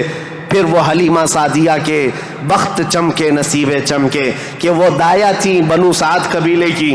طائف سے آگے ایک علاقہ بنو سعد آج بھی موجود ہے, طائف سے 80 کلومیٹر دور, وہاں سے وہ آئی تھی. 180 کلومیٹر کا سفر کر کے آئی تھی اور مکہ مکرمہ میں انہوں نے رسول پاک صلی اللہ تعالیٰ علیہ وسلم کو گود لے لیا. تفصیلات میں نہیں بتا رہا ہوں, تاریخ ہے کیونکہ ہم مولد شریف میں تفصیلات بیان کرتے ہیں, یہ تاریخ اسلام ہے, اس کے لیے میں چلتی چلتی مختصر جھلکیاں رکھ رہا ہوں. حلیمہ سعدیہ لے کر گئیں, 2 سال پرورش کر کے واپس لے آئیں حضرت آمنہ کے گھر. حضرت آمنہ اپنے نور نظر کو لے کر ساتھ رہتی. جب حضور کی عمر 6 سال کی ہوئی تھی تو 6 سال کی عمر میں حضرت آمنہ مدینہ نکلی, کیونکہ ان کا ننیحال بھی تھا اور اپنے شوہر حضرت عبداللہ کی قبر بھی وہاں تھی. انتقال کے بعد سے وہ گئی نہیں تھی. تو اپنے بیٹے کے بڑے ہونے کے بعد حضور صلی اللہ تعالیٰ علیہ وسلم کو لے کر کے وہ مدینے گئیں, ننیحال گئیں, اور اس کے بعد یعنی حضور کے ننیحال اور پھر واپسی میں حضرت عبداللہ کی قبر سے ہوتے ہوئے آ رہی تھیں. وہاں کی بیماریاں حضرت آمنہ کو بھی جکڑ لیں. ایسی بیمار ہوئیں کہ ابوا ایک جگہ ہے بدر کے قریب, ابوا مدینہ اور مکہ کے بیچ میں. حضرت آمنہ وہ زیادہ دیر آگے چل نہ سکیں, وہیں پر آپ کی وفات ہو گئی. حضور پاک صلی اللہ علیہ وسلم کی عمر پاک 6 سال کی ہے. خود رسول محترم صلی اللہ علیہ وسلم نے اپنے ہاتھوں سے اپنی ماں کو دفن کیا. حضور کے ساتھ اس وقت آپ کے والد کی ایک کنیز تھیں ام ایمن, یہ ساتھ رہتی تھیں. اور بس حضور صلی اللہ تعالیٰ علیہ وسلم واپس مکہ جب آئے, حضرت عبد المطلب کو جیسے پتہ چلا کہ حضرت عبداللہ کی بیوی آمنہ بھی انتقال کر گئیں, وہ فرط غم میں, جوش غم میں حضور صلی اللہ تعالیٰ علیہ وسلم کو ایسے قریب کر لیے کہ ایک لمحے کے لیے بھی اپنے آنکھوں سے اوجھل نہیں ہونے دیتے. لیکن ہوا کیا, مشیت عز دی جو چاہے. 8 سال کی عمر تھی میرے آقا کی, دادا حضرت عبد المطلب بھی فوت ہو گئے. یہ دور گزرتا گیا. دادا حضرت عبد المطلب نے اپنے انتقال سے پہلے اپنے بیٹے حضرت عبداللہ کے سگے بھائی جناب ابو طالب کے حوالے کر دیا تھا اپنے اس پوتے کو. حضور صلی اللہ تعالیٰ علیہ وسلم کو جناب ابو طالب کے حوالے کر دیا اور کہا کہ تم اس کی نگرانی کرنا. تو جناب ابو طالب نے ایسی نگرانی کی کہ ابو طالب کے گھر میں بیٹے تو ہوئے, ان کے بیٹے عقیل ہیں, ان کے بیٹے جعفر ہیں, ان کے بیٹے حیدر کرار, علی و مرتضیٰ ہیں. لیکن حضور صلی اللہ تعالیٰ علیہ وسلم کی پرورش میں ایسا کمال کا کردار ادا کیا کہ اپنے بیٹوں کو بھی کچھ نہیں سمجھتے حضور کے آگے, حضور اکرم صلی اللہ علیہ وسلم کے آگے. ایک روایت جو ہے بدن میں رونگٹے کھڑے کر دیتی ہے. میں آج بھی بحث نہیں کروں گا ایمان ابو طالب کے متعلق, ہمارا قتل آرا بحثوں میں سے ہے, ہمارا ٹاپک آج تاریخ اسلام ہے. لیکن ان کی پرورش کا انداز ایسا تھا. صرف ایک بات اگر میں بتا دوں, شعب ابی طالب میں جب 3 سال تک مکہ والوں نے حضور صلی اللہ علیہ وسلم کا بائیکاٹ کیا تھا, سوشل بائیکاٹ, کبھی بھی حملہ ہونے کا اندیشہ رہتا تھا کہ لوگ آ کر کے حضور کو قتل نہ کر دیں. رات کے وقت, کیونکہ عرب اتنے دشمن تھے رسول پاک صلی اللہ علیہ وسلم کے اعلان نبوت کی بات کر رہا ہوں, یہ روایت بیچ میں عرض کر رہا ہوں. جناب ابو طالب رات کے وقت جب حضور سو جاتے تھے تو ان کو اٹھا کر کے دوسری جگہ سلاتے اور حضور صلی اللہ علیہ وسلم کی جو جگہ خاص تھی, حضور کی جو چادر تھی, اس جگہ اپنے بیٹے کو سلا دیتے تھے. اور یہ کہتے ہماری نیند کے وقت میں اگر کوئی دشمن آ کر حملہ بھی کرے تو محمد پر حملہ نہ ہو, میرے بیٹے پہ حملہ ہو. یہ کمال کی شفقت کے ساتھ انہوں نے پرورش کی ہے رسول اللہ صلی اللہ علیہ وسلم. جب آپ کی عمر پاک 12 سال کی تھی حضور اکرم صلی اللہ علیہ وسلم کی, جناب ابو طالب کے ساتھ آپ تجارت کے لیے نکلے ملک شام, کیونکہ خاندانی مشغلہ تھا تجارت. ابو طالب ساتھ میں لے کر کے گئے. یہ وہ ٹرننگ پوائنٹ ہے تاریخ کا کہ بیچ راستے میں ایک بحیرہ راہب، ایک عیسائی پادری تھا، جہاں پر یہ قافلہ رکا تھا. بحیرہ راہب نے دیکھ کر کے ہی کہا ہذا سید المرسلین، یہ رسولوں کا سردار آیا ہے. عیسائیوں نے پوچھا تمہیں کیسے پتا؟ کہا میں نے ان کو دیکھا، یہ 12 سال کی عمر کے، جب یہ آ رہے تھے رات کے وقت پہاڑوں کے اوپر سے اتر رہے تھے، میں نے دیکھا کہ سارے پہاڑ سارے جتنے بھی درخت ہیں وہ اس 12 سالہ لڑکے کے لیے سجدے میں گرے ہوئے ہیں. اور میں نے دیکھا کہ دن میں یہ جب چلتے ہیں تو سورج کی روشنی ان پر نہیں پڑتی، بادل کا ایک سایہ ان کے اوپر سایہ بنائے ہوئے چلتا ہے، بادل کا ایک ٹکڑا سایہ بنائے ہوئے چلتا ہے. یہ بحیرہ راہب نے ابو طالب کو بلا کر پوچھا یہ کون ہے؟ کہا میرا بھتیجا ہے. کہا میری ایک بات سن لو، اچھا ہوگا کہ تم ان کو ملک شام مت لے جانا، وہاں یہودی ہیں، وہ ان کے قتل کے در پہ ہو جائیں گے، کیونکہ وہ اس انتظار میں ہیں کہ آخری نبی ان کے خاندان میں پیدا ہوگا. یہ تو تمہارے خاندان کا نصیبہ ہے، اگر تم لے جاؤ گے تو یہودی قتل کر ڈالیں گے، تم یہیں سے ان کو واپس مکہ لے جاؤ. جناب ابو طالب گھبرا گئے، ڈر گئے. کہا کہ میں اپنے اس بھتیجے کو ملک شام نہیں لے جاؤں گا. بیچ راستے سے ہی رسول پاک صلی اللہ تعالیٰ علیہ وسلم کو لے کر وہ مکہ واپس آئے. یہ وہ بشارت تھی، 40 سال کے بعد حضور نے اپنی نبوت کا اعلان فرمایا، لیکن خبریں تو 12 سال سے ہی مشہور ہو چکی تھی، خبریں ہو چکی تھیں. بحیرہ راہب نے یہ کہا. اس کے بعد حضور پاک صلی اللہ تعالیٰ علیہ وسلم تجارت کو اپناتے رہے. جب آپ کی عمر پاک 25 سال کی تھی تو مکہ مکرمہ کی ایک معزز خاتون، بڑی مالدار خاتون تھی، حضرت خدیجہ، جن کے 2 شوہروں کا انتقال ہو چکا تھا. اب وہ کسی سے شادی کرنے کے موڈ میں کبھی نہیں تھی، لیکن وہ بڑی مالدار تھیں. انہوں نے اپنا مال تجارت کسی کو دے کر کے انویسٹ کروا کر کے تجارت کرواتی تھیں. جب ان کو پتہ چلا محمد صلی اللہ علیہ وسلم بڑے امانت دار ہیں، بڑے ہی دیانت دار ہیں، تو اپنا مال ان کو دیا اور کہا کہ تم تجارت کرو اور نفع کما کر کے لے آؤ. رسول پاک صلی اللہ علیہ وسلم ان کا مال تجارت لے کر ملک شام گئے اور اتنا نفع ہوا اس مال میں. واپس جب آ رہے تھے تو حضرت خدیجہ کا ایک غلام میسرہ تھا. حضرت خدیجہ نے کہا تھا میسرہ تم ہمیشہ محمد پر نظر رکھنا، دیکھتے رہنا یہ کیسی کیسی تجارت کرتے ہیں، کتنا نفع کرتے ہیں. اسی لیے نہیں کہ خرد برد ہوگا، اس لیے کہ مدد کے طور پر. جب یہ قافلہ واپس مکہ آ رہا تھا، اب پھر ٹرننگ پوائنٹ ہے یہاں پر. حضرت خدیجہ اپنے گھر کے بالا خانے پر بیٹھ کر کے اپنا نفع شدہ قافلہ جو مکہ میں داخل ہو رہا ہے اس کو دیکھنے کے لیے بیٹھی ہوئی تھی. بڑا گھر تھا، بڑا محل تھا. جب وہ اوپر سے نظارہ کر رہی تھی، وہیں سے دیکھ کر کے وہ گرویدہ ہو گئی کہ اتنی دور سے دیکھ رہی تھی. قافلہ صاف نظر نہیں آ رہا تھا، لیکن چہرہ محمد سب سے زیادہ چمکتا ہوا نظر آ رہا ہے. حضرت خدیجہ کہتی ہے میں نے چاند کو بھی اتنا تیزی سے چمکتے نہیں دیکھا جس طرح ملک شام سے یہ لوٹتا ہوا قافلہ محمد کا چمکتا ہوا چہرہ لے کر آ رہا تھا. حضرت خدیجہ کہتی ہیں عجیب حالت تھی، قافلہ تو تجارت کر کے آ رہا ہے، لیکن میں نے دیکھا اس قافلے کے اوپر جو دھوپ کا وقت ہے اس وقت آسمان کا ایک ٹکڑا، بادل کا ایک ٹکڑا سایہ بن کر کے چلتا ہوا آ رہا ہے. جس طرف محمد جا رہا ہے اس طرف وہ ٹکڑا بھی چلتا جا رہا ہے. آگے پیچھے نہ جانے کون سی مخلوق چل رہی تھی. حضرت خدیجہ کا دل یہیں سے بے قرار ہوا. ملک شام سے تجارت کر کے واپس آنے کے بعد، جبکہ حضرت خدیجہ کی 2 شادیاں آلریڈی ہو چکی تھی، انتقال ہو چکے ان کے شوہروں کے، 40 سال کی عمر ہو چکی تھی، شادی کرنے کا کوئی خیال نہیں تھا. لیکن حضور پاک کے چہرے پاک کو دیکھنے کے بعد، ان کی خصوصیات دیکھنے کے بعد، نفع لیتے ہی آپ نے پیغام بھیج دیا محمد صلی اللہ تعالیٰ علیہ وسلم سے. کہا کیا آپ مجھ سے نکاح کرنا چاہیں؟ وہ روح محمد صلی اللہ تعالیٰ علیہ وسلم کی گرویدہ خاتون، ان کا پیغام پہنچتے ہی رسول پاک صلی اللہ تعالیٰ علیہ وسلم نے خود سے قبول نہیں کیا، اپنے چچاؤں اور پھوپھیوں کے درمیان اس مسئلے کو رکھا. جناب ابو طالب تھے، سارے پھوپھیاں اور چچا بیٹھے، ان کے سامنے رکھا کہ حضرت خدیجہ کے پیغام کا کا پیغام نکاح آیا ہوا ہے۔ سارے لوگوں نے کہا تمہیں پتہ ہے خدیجہ پورے مکہ میں طاہرہ کے نام سے جانی جاتی ہیں، سب سے پاکیزہ خاتون۔ عزت تو ایسی تھی کہ ادنا سے ادنا آدمی بھی اور اونچا سے اونچا آدمی بھی حضرت خدیجہ کی طرف چہرہ اٹھا کر نہیں دیکھتا، ان کی عزت بڑی تھی۔ کہا کہ اگر محمد تمہارے لیے ان کی طرف سے پیغام آیا ہے تو قبول کر لو۔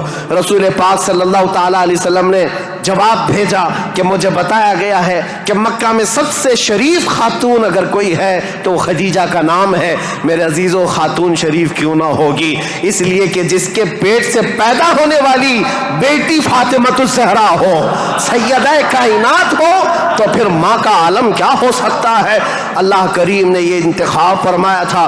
رسول کریم صلی اللہ تعالیٰ علیہ وسلم نے اس نکاح کو دل و جان سے پسند کیا۔ نکاح کی تقریب ہوئی۔ نکاح کی تقریب میں جناب ابو طالب اور حضور کے سارے چچا اور پھوپھیاں بھی شریک ہوئے۔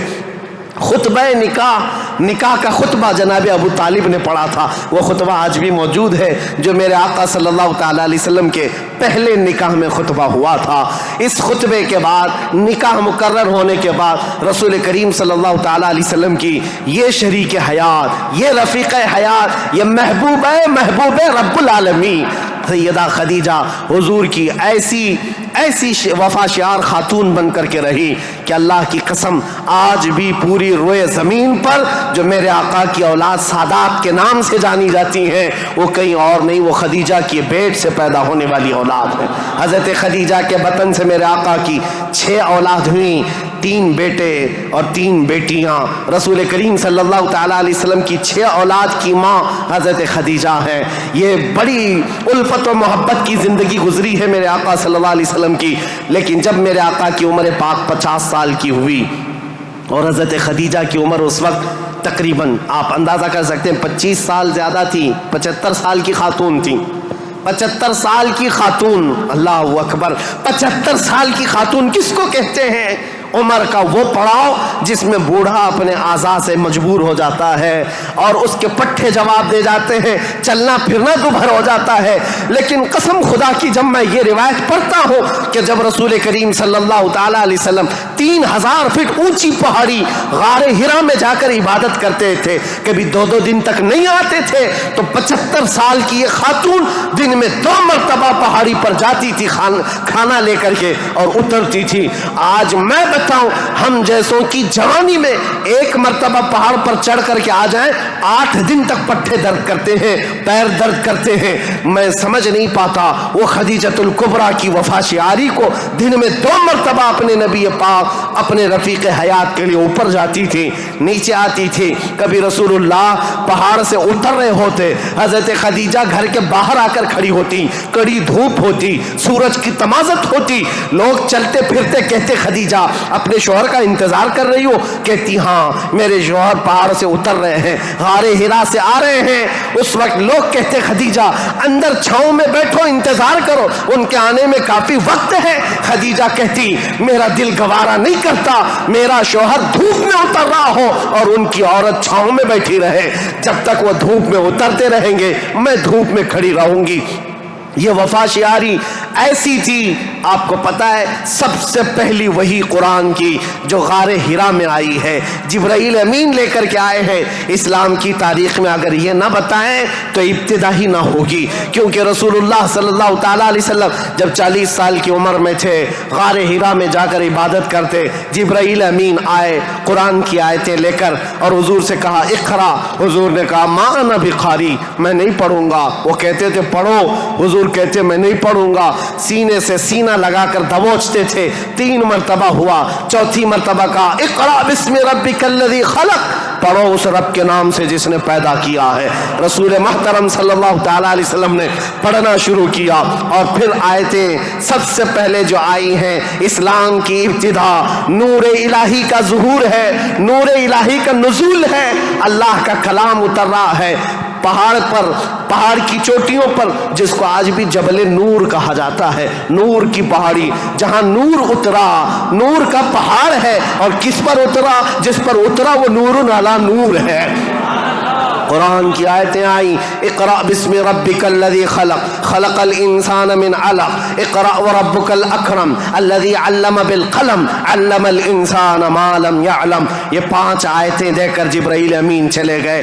رسول پاک صلی اللہ تعالیٰ علیہ وسلم پر جو وحی آئی تھی اس کا اثر ایسا تھا، سخت ٹھنڈیوں کے دن تھے، موٹے موٹے پسینے کے بوند پیشانی سے نکلتے تھے۔ جب رسول پاک تشریف لائے پہلا واقعہ دیکھا تھا حضور نے، پہلا واقعہ تھا جبرائیل امین اس طرح آیتیں لے کر آئے۔ یہ آیتیں اترنا آسان بات نہیں، قرآن خود کہتا ہے، میرا مولا فرماتا ہے اگر ہم یہ پہاڑوں پر اتار دیتے پہاڑ ریزہ ریزہ ہو جاتے، ٹکڑے ٹکڑے ہو جاتے، لیکن قلب مصطفیٰ نے اس کا بوجھ اٹھا لیا ہے۔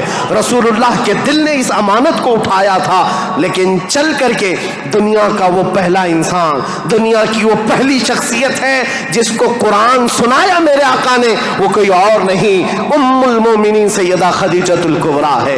آئے رسول پاک صلی اللہ تعالیٰ علیہ وسلم، گھر آتے ہی فرمایا میرے پاس ایک فرشتہ آیا، سینے سے سینے لگایا اور اس نے یہ آیتیں اللہ کی طرف سے سنائی، مجھے کمبل اڑاؤ، زمیلونی زمیلونی، بار بار کہتے مجھے کمبل اڑاؤ، سخت ٹھنڈیاں لگ رہی ہیں۔ سیدہ خدیجۃ الکبریٰ کی باتیں یاد رکھو، تاریخ میں آج بھی لکھی ہوئی ہیں۔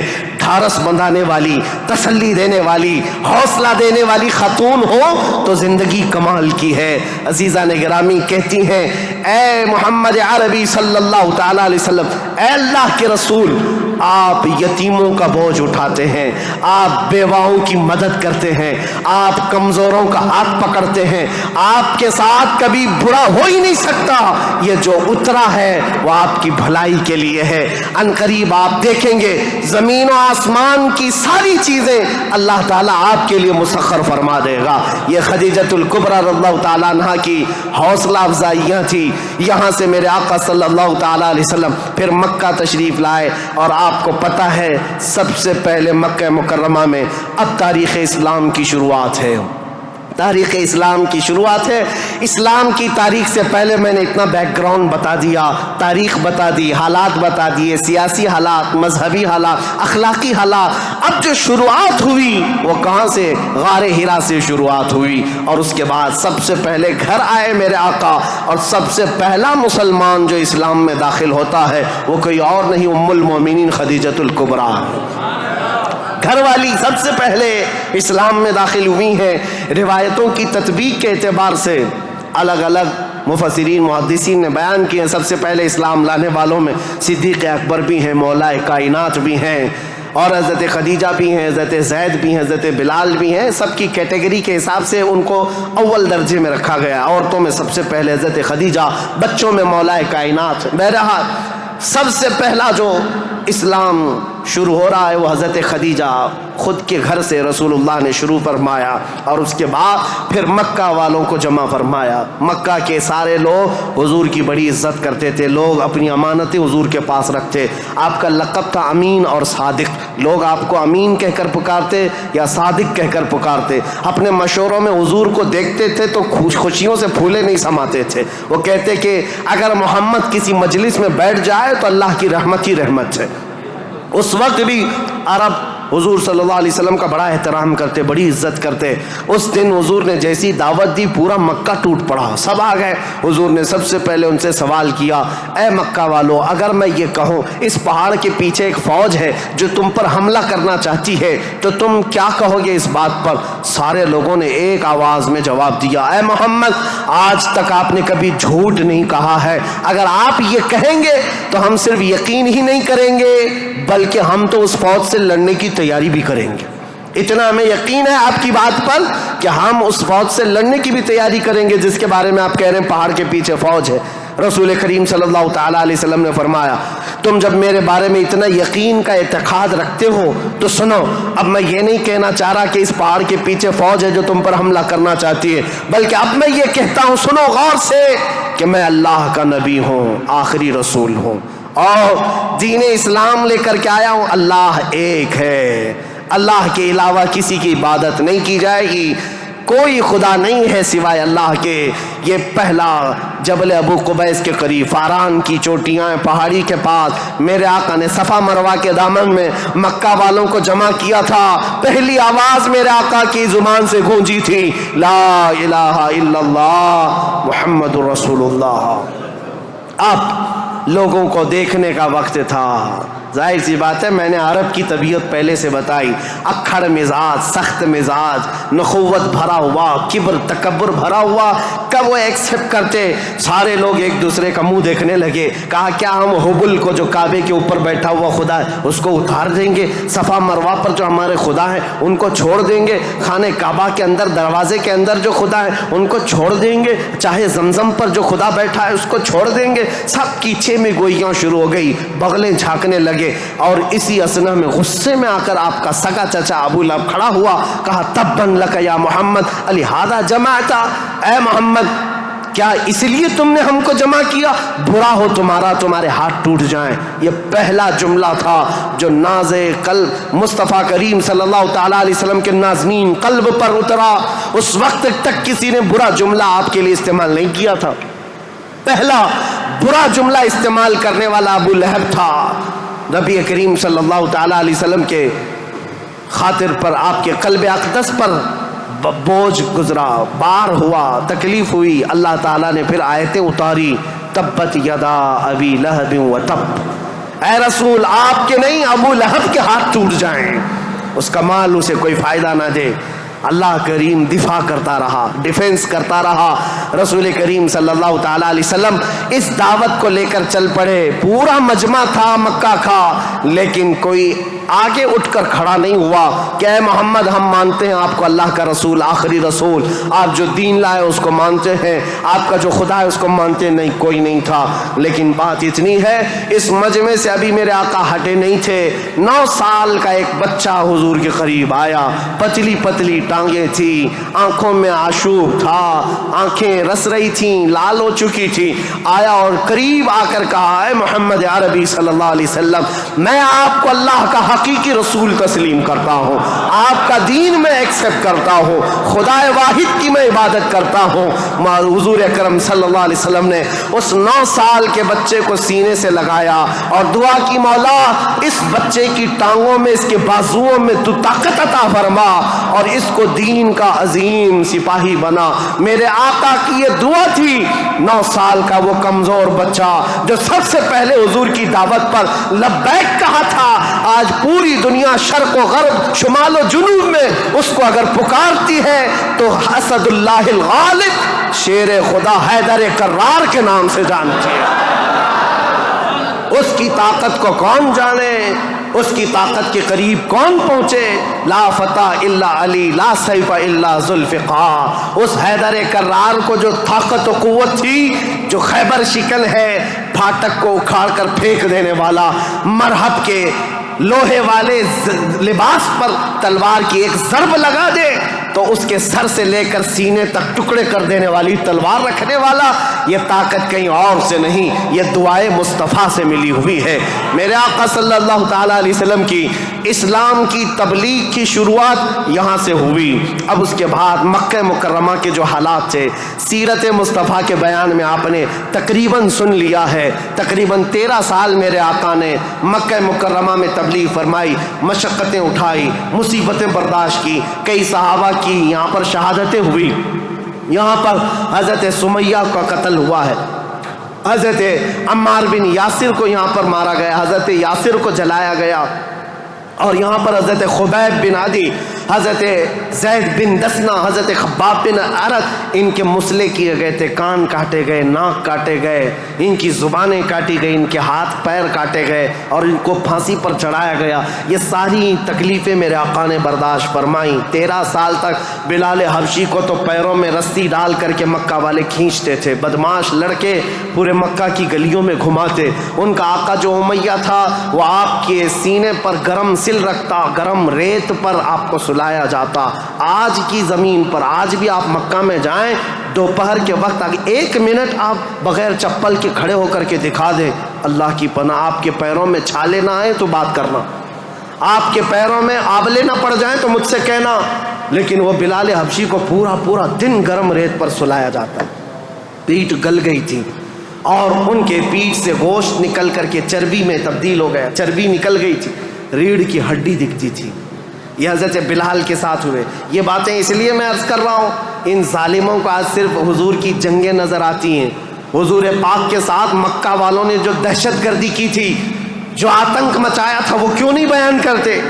13 سال تک تلوار نہیں اٹھائی، نہ تلوار اٹھانے کا حکم دیا، 13 سال برداشت کیے، سوشل بائیکاٹ بھی برداشت کیا، حضور نے پتے کھائے، چمڑے ابال کر کھائے، سب برداشت کیا، پھر ہجرت بھی کیا، اپنا وطن بھی چھوڑا، اب مدینہ طیبہ تشریف لے گئے۔ اب یہاں سے اسلامی حکومت کی اسٹیبلشمنٹ ہوتی ہے، بنیاد رکھی جاتی ہے، اور میرے دین کی بنیاد جہاں رکھی گئی وہ بہت بڑا کروڑوں کا بنایا ہوا پارلیمنٹ نہیں تھا، وہ کھجور کے چھالوں سے، کھجور کے پھڑ سے بنایا ہوا چھپر کا ایک چھوٹا سا گھرانہ جس کو مسجد نبوی کہا جاتا ہے، یہ مسلمانوں کا مرکز تھا، یہ پارلیمنٹ تھا میرے آقا کے۔ یہاں سے اسلام کی حکومت کا آغاز ہوتا ہے، یعنی اسٹیبلشمنٹ جو ہوئی۔ اب یہاں سے رسول اللہ صلی اللہ علیہ وسلم نے باضابطہ بادشاہوں کو اسلام کی تبلیغ دی، لوگ جوک در جوک اسلام لاتے رہے، اور اس کے بعد اسلامی فتوحات بھی ہوئیں، غزوات ہوئے، جنگیں ہوئیں۔ نبی کریم صلی اللہ تعالیٰ علیہ وسلم کا یہ جو مدنی دور ہے حضور کا، یہ بڑے سنہرے ابواب میں لکھا گیا۔ وہ ہجرت کا 8واں سال تھا۔ انشاءاللہ العزیز کل میں حضور اکرم صلی اللہ علیہ وسلم کے مدنی دور کے آخری حالات اور پھر حکومت کا جو اسٹیبلشمنٹ ہے اور اس کے بعد خلافت کا آغاز، جو خلافت کی تاریخ ہے، کیسے خلافت قائم ہوئی، کس طرح سے خلافت کے لیے معاملات آئے، انشاءاللہ تاریخ اسلام کی آگے کی اور بنیادیں آپ کے سامنے رکھیں گے۔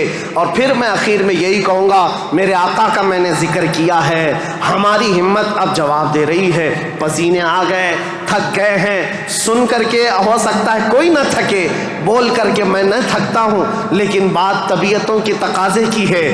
حضور کا ذکر ایسا ہے، میرے آقا کا ذکر ایسا ہے، جس پر کل میں نے جو شعر کہا تھا وہی آج کہتا ہوں، جو کچھ بیاں ہوا وہ آغاز باب تھا، یہ قصہ لطیف ابھی نا تمام ہے، لیکن رضا نے ختم سخن اس پہ کر دیا، خالق کا بندہ خلق کا آقا کہوں تجھے۔